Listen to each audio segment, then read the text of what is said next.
Lalai mencegah bencana.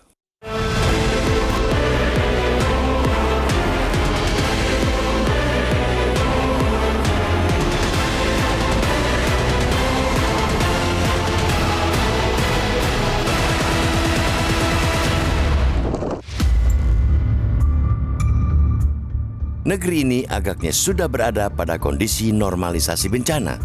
Banjir setinggi perut orang dewasa? Normal. Tanpa longsor menimbun satu kampung?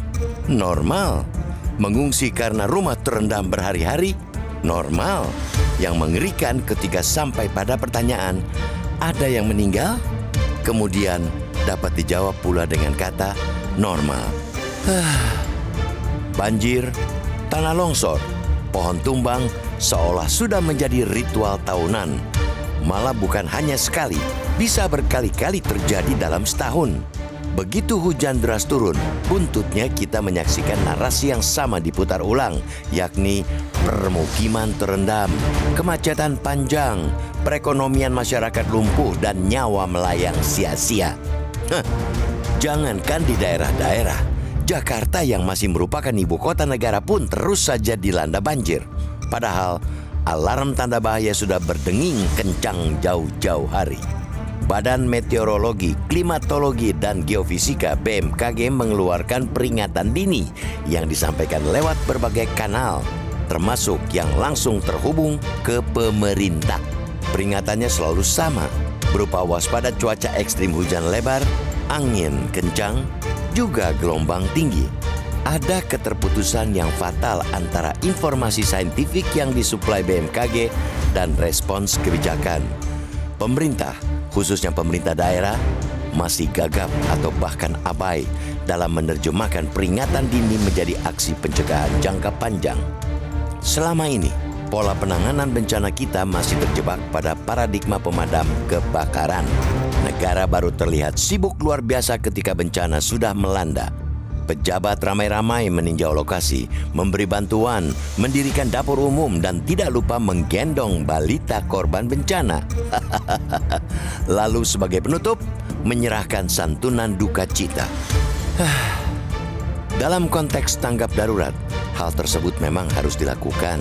Akan tetapi, apabila kesibukan itu yang terus-menerus menonjol setiap tahun, maka sesungguhnya kita sedang memelihara kebebalan kolektif. Alarm cuaca ekstrim harusnya menjadi tamparan keras bagi pemerintah untuk melakukan perbaikan secara struktural. Tata ruang yang kacau dipastikan terjadi di daerah yang diterjang bencana banjir dan longsor. Bukan semata oleh kegiatan ilegal, abrasi daya dukung lingkungan lewat tata ruang yang buruk justru yang banyak terjadi. Berbagai perusahaan direstui oleh stempel perizinan. Kawasan resapan air disulap menjadi villa beton. Hutan lindung dibajak menjadi perkebunan monokultur. Dan bantaran sungai dipadati hunian. Infrastruktur pengendali air bukan hanya tidak ditingkatkan, melainkan juga minim pemeliharaan. Padahal sistem-sistem drainase sudah tidak relevan dengan curah hujan ekstrim akibat perubahan iklim.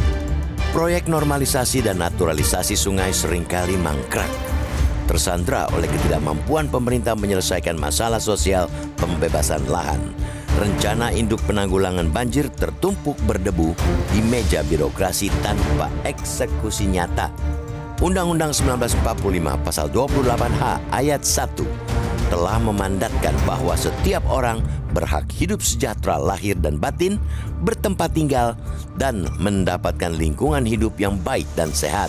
Membiarkan rakyat tinggal dalam ancaman longsor atau langganan banjir tanpa upaya solutif adalah bentuk pengkhianatan terhadap mandat konstitusi itu.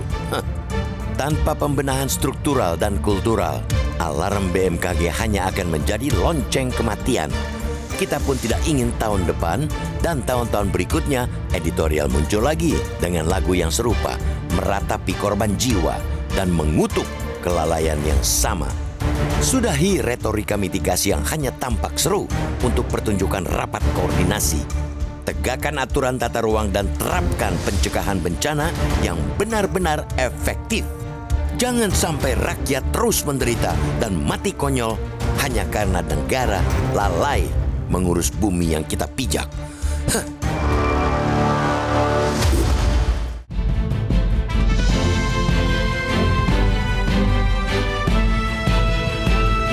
Jelajahi cara baru mendapatkan informasi. Download Metro TV Extend sekarang.